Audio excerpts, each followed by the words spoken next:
Générix, en 2 mots, éditeur d'applications collaboratives. Bon, Exactement, ouais, donc on est éditeur de solutions sur 3 métiers, la logistique cross-canal, l'interconnexion par la dématérialisation de flux, facturation, etc.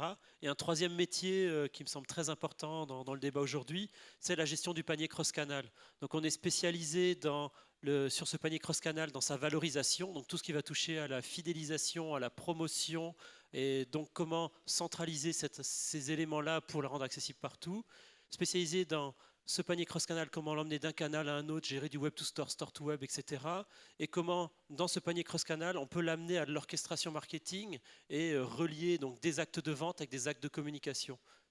Voilà. Donc ça, c'est l'expertise sur ces métiers. Donc on a compris que Générix, vous êtes un intégrateur, un conseil, vous gérez le change management dans les entreprises. Tes clients, quelques grandes enseignes, tu peux nous en citer quelques-unes? Alors, on va des très grosses enseignes allant de Carrefour sur certaines parties de nos offres jusqu'à des plus petits. Sur le panier cross-canal, les significatifs, c'est des maisons du monde, feu vert, etc. D'accord. Donc, voilà. Alors, oui. Le sujet du jour, acquisition ou fidélisation. Aujourd'hui, les gens, on l'a vu, ils reçoivent des messages sur leur mobile, ils se déplacent, ils vont au plus offrant. Qu'est-ce que tu conseilles à des entreprises? Comment lutter face à cette volatilité? Et quel rôle le point de vente physique va pouvoir jouer par rapport à ses concurrents du e-commerce? Je vais revenir à mes histoires d'amour, en fait. C'est de manière assez simple. C'est-à-dire, on se pose la question, est-ce que je vais faire de l'acquisition ou de la fidélisation? Dans des histoires d'amour, si on se dit, je rencontre quelqu'un, je veux le faire consommer tout de suite, ça ne va pas marcher.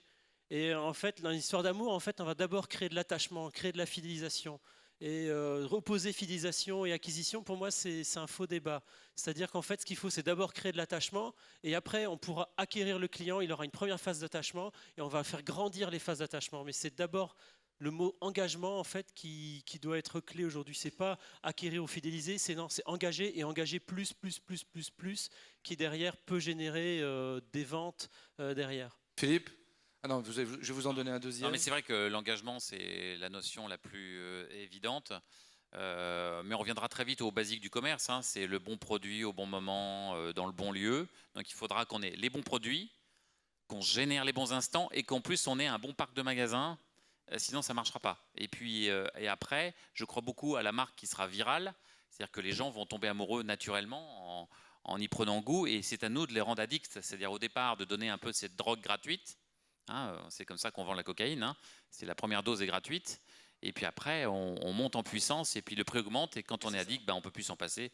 Et c'est le principe des dealers. Ouais, c'est exactement ça. C'est-à-dire en fait parler d'acquisition ou de fidélisation, en fait on ne parle pas. Les termes en fait ils sont un peu faux. C'est-à-dire les termes en fait c'est que des techniques précises. Donc les techniques d'acquisition, c'est-à-dire en fait c'est comment chercher des contacts. Les techniques de fidélisation, c'est les contacts que je connais qui ont déjà acheté. Comment je génère du récurrent. Et en fait c'est des termes qui sont limitatifs. Et donc quand on raisonne sur ces programmes de comment fidéliser plus, engager plus. Si on reste dans le limitatif, effectivement, ça a des effets. Il faut le faire. Je ne dis pas qu'il ne faut pas le faire, mais il faut aller un cran plus loin. Les réseaux sociaux vont beaucoup nous aider là-dessus. Oui. David Ledouarin, qui est patron de la société Advalo, veut réagir. Oui, je pense qu'on a eu des termes très intéressants. L'intervention de M. Prévost était extrêmement pertinente. C'est d'arriver à comprendre où en est le consommateur dans son parcours et dans son intention. On n'est pas en train de parler de fidélisation, on est en train de parler d'acquisition, on est en train de se dire finalement à quel moment il est pertinent d'aller lui parler.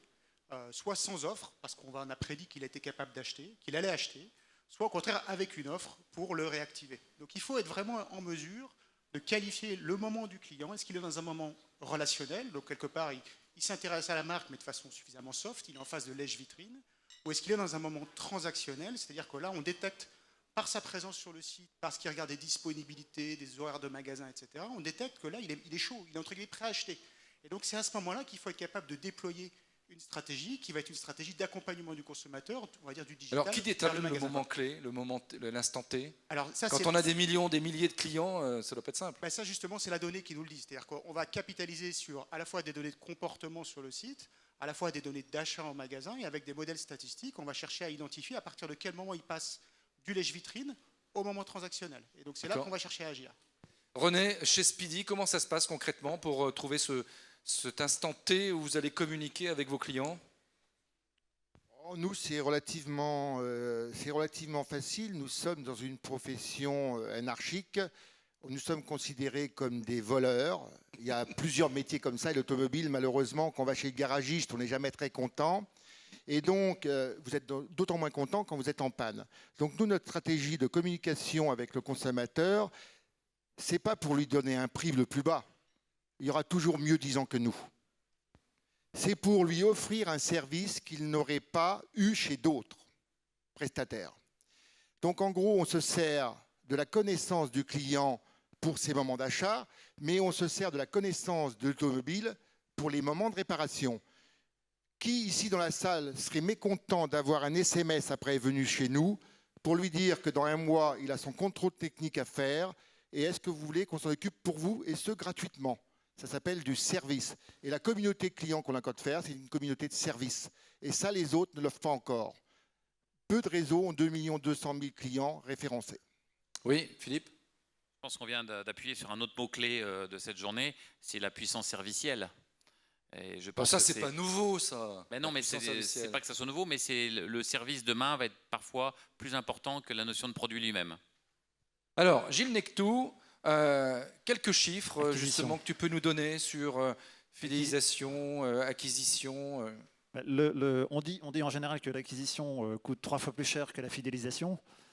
Bon, c'est vrai. C'est encore vrai. Non. Alors, à mon avis, ça c'est très réducteur parce qu'il faut surtout, je pense, analyser déjà ces différents canaux d'acquisition. Il s'avère qu'il y a certains canaux, que ce soit digitaux ou autres. Si j'arrive à mesurer déjà combien m'a coûté un nouveau client et ce qu'il m'a rapporté dans la durée de vie de ce client, parce que ça aussi, on constate, quand on mesure tout, on constate que certains canaux d'acquisition, même s'ils sont très chers, vont générer des clients qui ont une valeur bien plus importante. Donc finalement, je suis capable de payer plus cher sur un canal d'acquisition qui me rapporte plus. L'idéal, c'est d'ailleurs de faire de l'acquisition à la performance, c'est-à-dire finalement ne payer le nouveau client, ou en tout cas le chiffre d'affaires généré, uniquement si vraiment ça générait des revenus pour l'entreprise. Donc acquisition, fidélisation, c'est pas antinomique. Déjà, il faut bien gérer les canaux d'acquisition. Et ensuite, la fidélisation, comme on disait tout à l'heure, je pense qu'il y a des personnes qui sont sensibles au prix. Donc, vous les fidélisez par le prix. Il y en a d'autres qui sont sensibles aux gestes d'amour. Il y en a qui sont sensibles à ce que j'appelle les oranges bleues, c'est-à-dire finalement des avantages perçus qui ont une valeur faciale ridicule, par exemple, mais qui ont une valeur émotionnelle. Tout à l'heure, on parlait du terrain bio que je pourrais avoir si en effet je suis fidèle. On pourrait imaginer, je sais pas moi, des avantages particuliers sur un spectacle, par exemple, et d'aller rencontrer un artiste après un spectacle, quelque chose qui n'a pas de valeur, mais qui a une valeur perçue très importante. Donc la fidélité. On crée des souvenirs en fait, des souvenirs immatériels qui en fait remplacent très facilement l'argent. C'est vrai que moi, si j'étais copropriétaire entre guillemets pour 3 € de quelques tomates dans un champ bio, si je suis client chez Biocop, c'est vrai que quelque part dans mon esprit, je trouvais ça assez sympa. Oui. Et si ma carte pouvait servir donc à ça. Donc tu es en train de nous dire que les enseignes finalement, elles pourraient trouver des astuces, des idées, de petits cadeaux. Elles le font. Qui seraient mieux perçus que les programmes techno les plus chiadés. Je pense qu'il y a une sensibilité quand même forte à l'incentive, sonnante et trébuchante. Le prix reste. C'est quand même ce qui attire beaucoup. Maintenant, il y a la connaissance du client peut tout changer. Justement, si vous êtes capable de savoir qu'est-ce qui va déclencher l'émotion chez votre client, qu'est-ce qui va, la personnalisation de tout à l'heure, l'événement qui va faire que tiens, je solutionne le problème.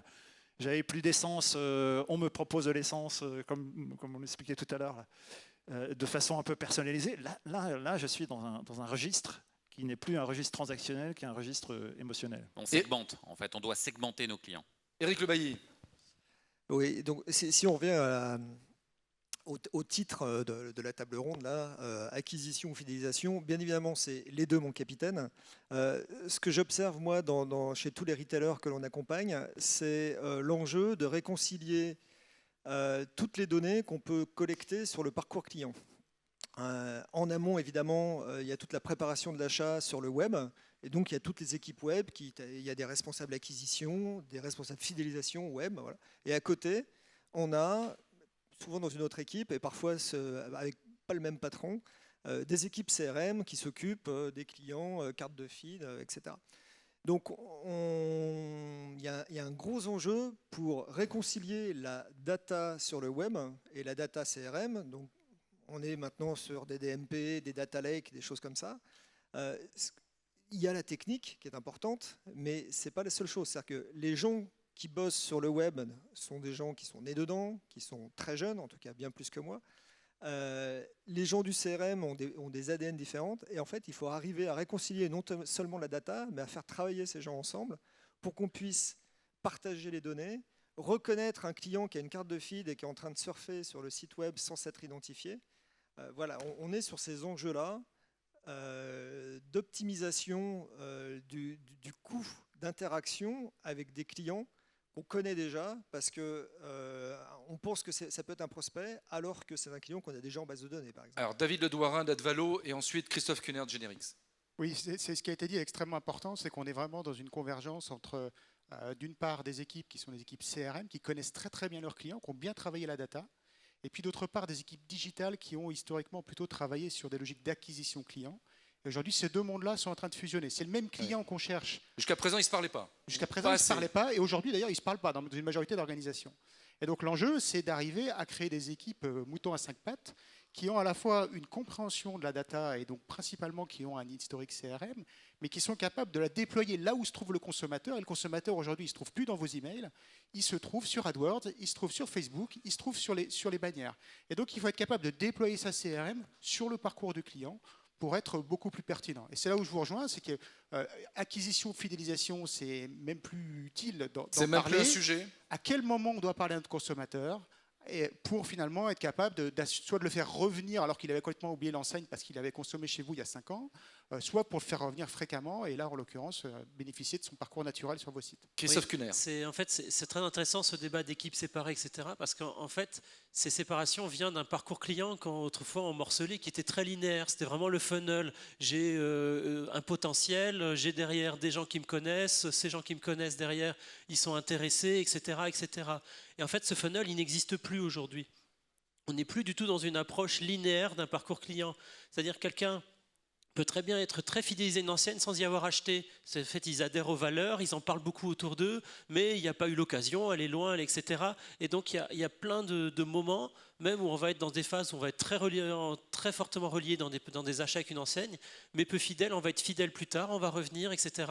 Et on n'est plus du tout dans ce parcours d'achat très linéaire tel qu'il existait avant. Et ça, comme ça explose, on rentre dans ces notions, quand on disait tout à l'heure, de zéro moment of truth, où il faut privilégier la meilleure prochaine action avec le client, et on rentre dans une complexité qui est complètement différente. Le problème, c'est l'organisation aussi des entreprises. On en parlera peut-être plus tard dans les 2 jours, mais il y a un service qui s'occupe des CRM, il y a un service qui s'occupe de la fidélité. Ils ne se parlent pas forcément toujours, donc ça fait des couacs avec le consommateur final. Donc il y a un problème d'organisation, et puis je pense que derrière, si on veut concilier un jour les deux, entre l'acquisition et la fidélisation, ça passera par les réseaux sociaux qui vont un petit peu mixer tout ça, et puis les gens vont se parler entre eux, et puis ils seront les deux en fait au final. Alors René Prévost, chez Speedy, tu disais, j'ai lu ça quelque part, que c'est au magasin physique de s'adapter au magasin virtuel. C'est toi qui l'as dit ça? Pourquoi? Je le pense fondamentalement. Pourquoi? Je disais récemment, je lis un article que j'ai fait, de temps en temps j'ai des sauts de lumière. C'est quoi les outils qu'on parle depuis ce matin? C'est une application tournée vers l'utilisateur avec laquelle nous voulons, au-delà de l'entretien pour créer la différence, l'entretien automobile, c'est pour nos centres, c'est quoi? Ce sera un véritable outil de fidélisation. Connaître son client, j'ai vu pourquoi privilégier l'acquisition, la fidélisation. Je vais prendre des exemples, ce que j'aime bien faire avec mon réseau, relativement simple. Vous avez un seau, vous le remplissez d'eau. On est dans la fidélisation, vous le remplissez. Si le seau est percé, s'il y a des petits trous, ce n'est pas grave. L'acquisition sera supérieure à la fidélisation, ça va marcher. Par contre, si vous n'êtes pas capable de fidéliser vos clients et que le seau, il y a 50 trous, vous pouvez toujours essayer de faire de la fidélisation ou de l'acquisition. Vous aurez un déficit. Donc, il faut commencer par fidéliser les clients que l'on a, par les systèmes qu'on va mettre en place, par l'information qu'on peut leur donner, par cette communauté qu'on va créer. En gros, si je dois choisir un prestataire, il faut plutôt qu'ils choisissent nous comme prestataires, parce qu'au-delà d'une prestation, d'un prix, on a des valeurs. Et en gros, l'acquisition c'est faire connaître nos valeurs. La fidélisation, c'est partager nos valeurs. Oui, parce qu'aujourd'hui, satisfaire un client, ça ne suffit plus, parce que je peux très bien aller chez Speedy, être satisfait du service, et tout en n'étant pas fidèle.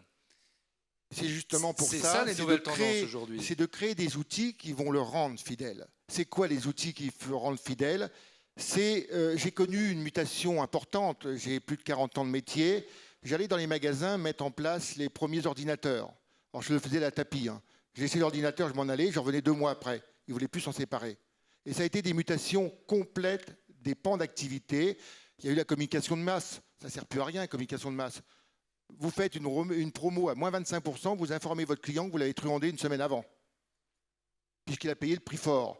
Il faut aujourd'hui communiquer au moment où le client en a le plus besoin. Je suis client de 2 enseignes qui ont intervenu sur scène, une dans le produit bio, une autre dans une restauration, le pain bon. Je connais les 2 valeurs. Donc aujourd'hui, j'ai besoin de partager avec eux les mêmes valeurs. Il faut qu'ils me communiquent envers moi sur les valeurs que je partage déjà avec eux. Si je dois aller chercher des nouveaux clients, c'est faire connaître ces valeurs d'enseigne à un client qui n'y est pas encore allé pour faire la différence. Et le prix est bien après. Le prix est bien après. Donc Gilles, acquérir ou fidéliser, c'est un jeu d'équilibriste. Oui.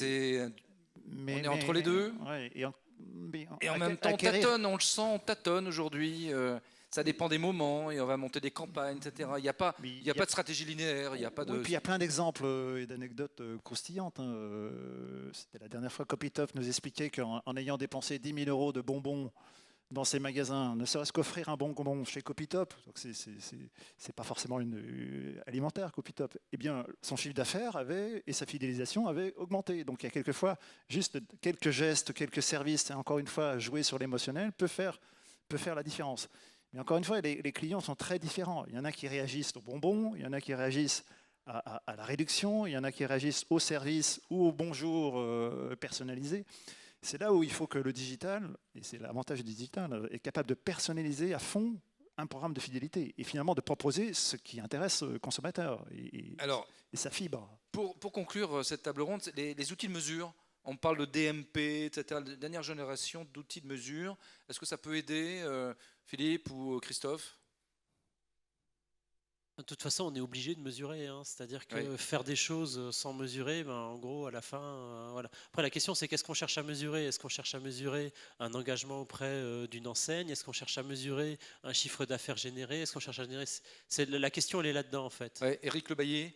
Oui, je vais changer de sujet, pas forcément sur la mesure. La mesure, tu t'en fiches, toi? Non, bien évidemment qu'il faut mesurer. On est sur effectivement un coût d'acquisition, mais à comparer avec la lifetime value, que tout le monde connaît, donc ce que va nous rapporter le client sur l'ensemble de sa durée de vie. Ça devient un peu plus compliqué à mesurer parce que maintenant on est sur du multicanal, cross-canal, donc bon, il y a des outils qui font ça bien, et c'est très bien. Sur la partie acquisition et fidélisation, quand on regarde ce qui se passe avec l'ubérisation d'économie, dans tous les secteurs, ce qui est frappant, c'est qu'on est sur une proposition de valeur très simple, très pratique et surtout non engageante. C'est-à-dire que des Uber et d'autres nous permettent d'avoir instantanément un service efficace, rapide, pratique, sans engagement. Et je trouve que ça oblige le commerce un peu à l'ancienne à se reposer des questions sur les pratiques historiques. René Prévost. Je reste sur le sujet acquisition, fidélisation. En tant que directeur général, il a fallu que je fasse des choix. Pour moi, le budget est réparti dans 80% pour la fidélisation de nos clients. On a de la chance d'avoir nos clients. Et 20% du budget est mis dans l'acquisition de nouveaux clients. Donc, c'est vraiment stratégique pour nous. Le but de toute cette connaissance consommateur, c'est de ne plus perdre un client. Et bien entendu, d'en gagner après.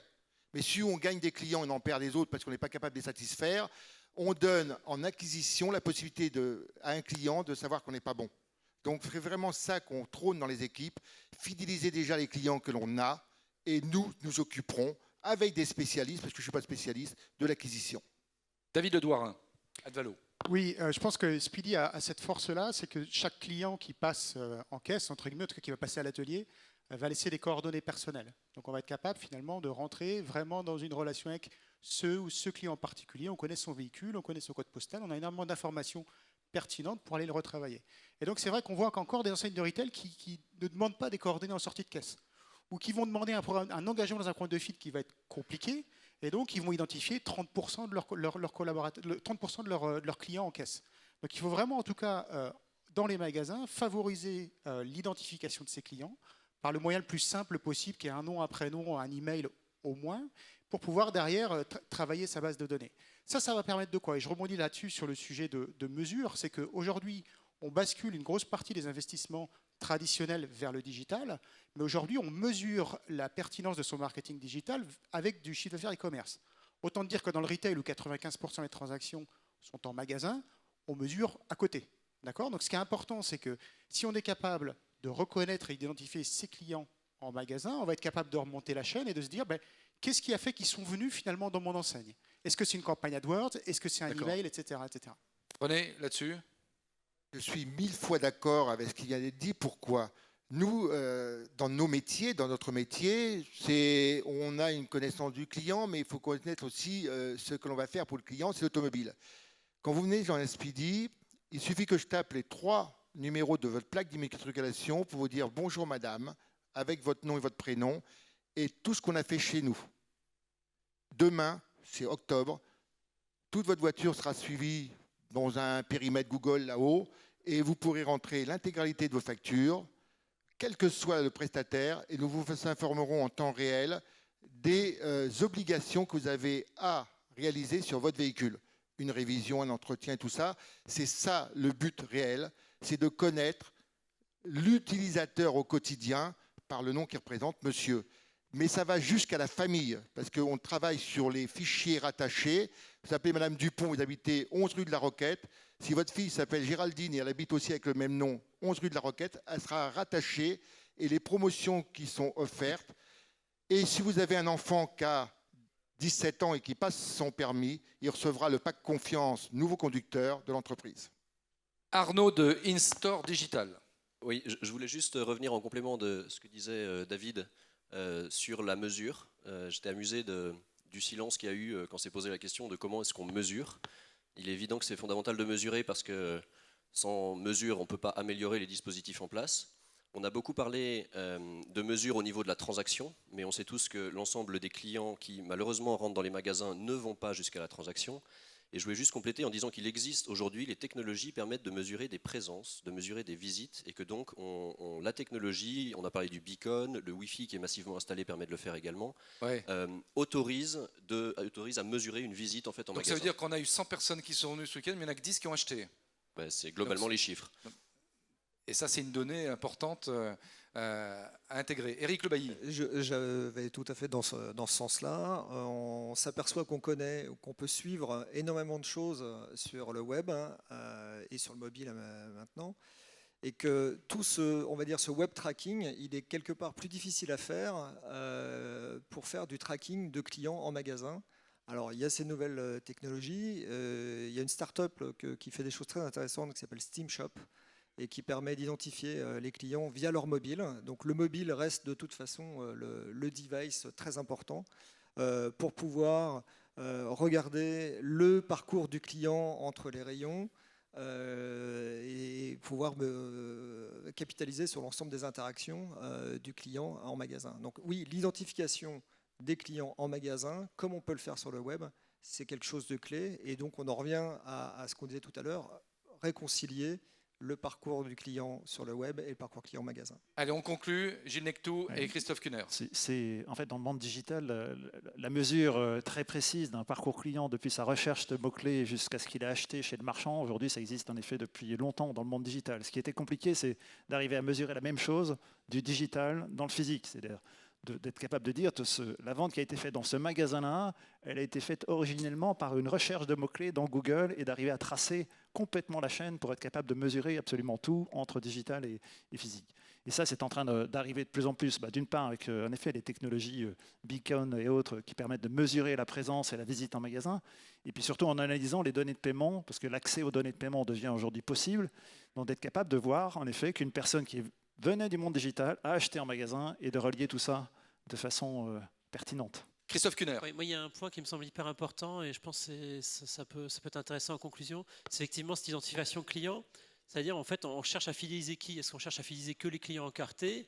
Sûrement pas. On cherche aussi à fidéliser des clients identifiés qu'on sait reconnaître et on cherche à fidéliser l'anonyme. Et chacun de ces typologies de clients, c'est une stratégie qu'il faut mettre en œuvre. L'anonyme, on le connaît à peine, on connaît des infos parcellaires, comment on fait en sorte qu'il revienne, qu'il se sente bien, etc.